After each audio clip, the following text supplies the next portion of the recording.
Zamanın henüz ağır aktığı, gecelerin fısıldadığı, ağaçların sır sakladığı eski dünyalarda, göze görünmeyen yolların, kalple duyulan seslerin var olduğu bir diyarda küçük bir kız yaşardı.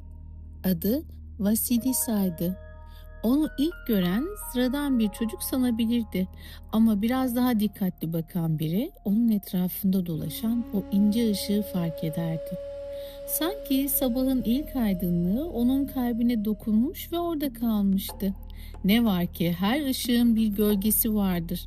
Vasilisa annesini çok küçük yaşta kaybetmişti ve bir annenin yokluğu bir evin içinden sadece bir insanı değil, sıcaklığı, sesi ve görünmeyen korunmayı da alıp götürürdü.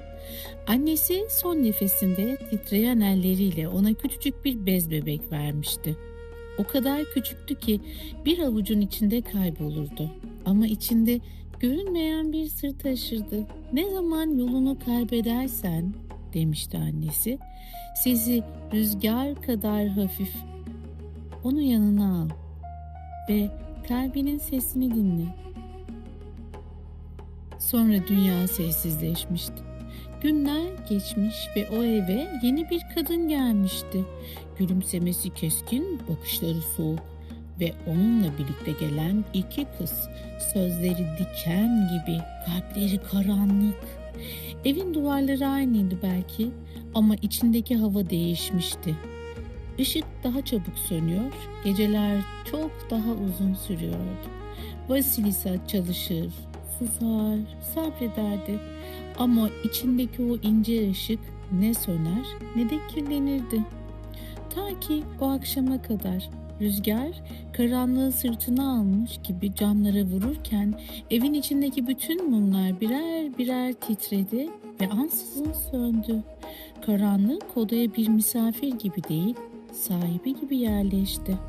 Üvey anne başını yavaşça kaldırdı. Gözlerinde geceden daha koyu bir niyet vardı.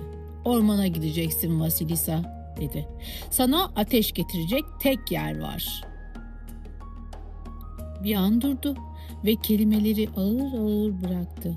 Baba Yaga. Bu isim yalnızca bir ad değildi, bir uyarıydı, bir gölgeydi, bir dönüşü olmayan yolun başlangıcıydı.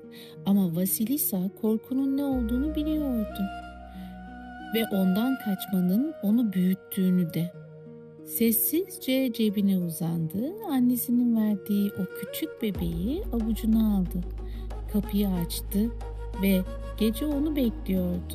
Gece Vasilisa'yı içine alırken orman sanki onu önceden tanıyormuş gibi sessizleşti.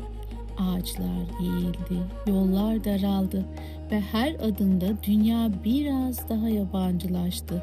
Küçük kız yürüdü, korkusunu kalbine bastırarak annesinin sözlerini hatırladı. Bir süre sonra uzakta, karanlığın içinden süzülen tuhaf bir ışık belirdi. Ne ay ışığıydı ne de ateşin sıcak pırıltısı. Daha keskin, daha sessiz ve biraz daha ürkütücüydü. Vasilisa durdu. Kalbi göğsünde yavaş ama derin atıyordu. Çünkü o an anladı. Bu yol sıradan bir yol değildi ve o ışık sıradan bir ışık değildi. Küçük bir kız bir adım daha attı ve tam o anda orman nefesini tuttu.